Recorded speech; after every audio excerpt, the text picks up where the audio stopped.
want to close the same way I began Monday night, by saying thank you. First of all, to you for loaning us your time, and also to the guests who were kind enough to join us this week. Hope is one of those words we hear a lot. We think we know what it means, but when we force ourselves to define it, we're usually not satisfied with what we come up with. It's a hard word to capture. There's a verse in the Bible that goes something like this: these three things remain, faith, hope, and love, and the greatest of these is love.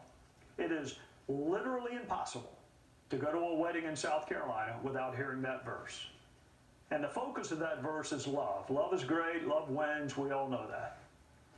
But hope must be really powerful to even be mentioned in the same sentence with love and faith.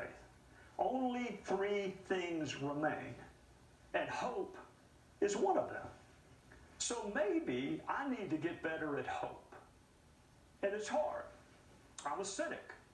I didn't used to be, but the court system is not a hopeful place. Politics does not make us feel hopeful. The media does not make us feel hopeful. So we have to be intentional about it. We have to be affirmative about hope. Whatever challenges America has, I'd rather have our challenges than anyone else's. And whatever problems we have, I'd rather have our problems than anyone else's. We are so fortunate to live in this country. We should strive to make the country even better, of course. But we need to spend at least as much time appreciating the gift of living here as we do focused on those areas in need of improvement. None of us likes it when people spend all of their time highlighting our weaknesses. We don't like it, and we usually don't spend a lot of time around negative people. So if we won't put up with negativity in our own lives, we should not put up with constant negativity when others are talking about this collection of lives called America. My hope is that we spend more time reflecting on what is good and right about this country. We have to be intentional about it because we are losing confidence in many of the institutions we have relied on in the past. Government, the political process, the media, the justice system. It's been a difficult period for us as a country. But there is one institution that rises above the rest, and that is the collective goodness of this country, manifest in the hearts and actions of the American people.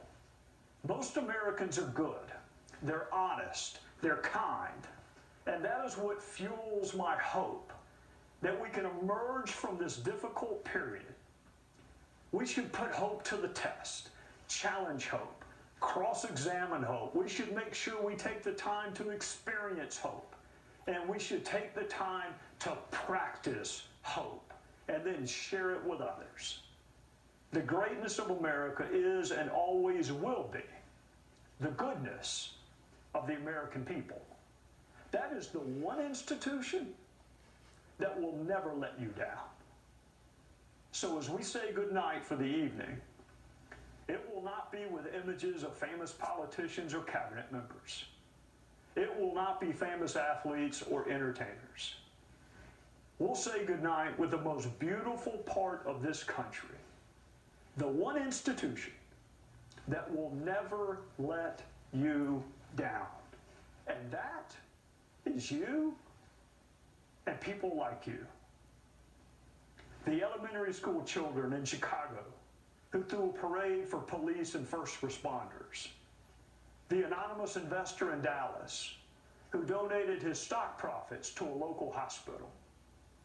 The Pennsylvania football players who shoveled their neighbors' sidewalks in lieu of practice. There are millions of good people doing good things for each other across this country with no desire or expectation of reward or recognition. But I want you to know we see you. And because we see you, it gives us hope. Time is the most precious commodity on earth.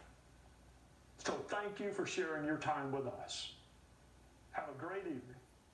I'll see you again soon. Tucker Carlson Tonight is up next.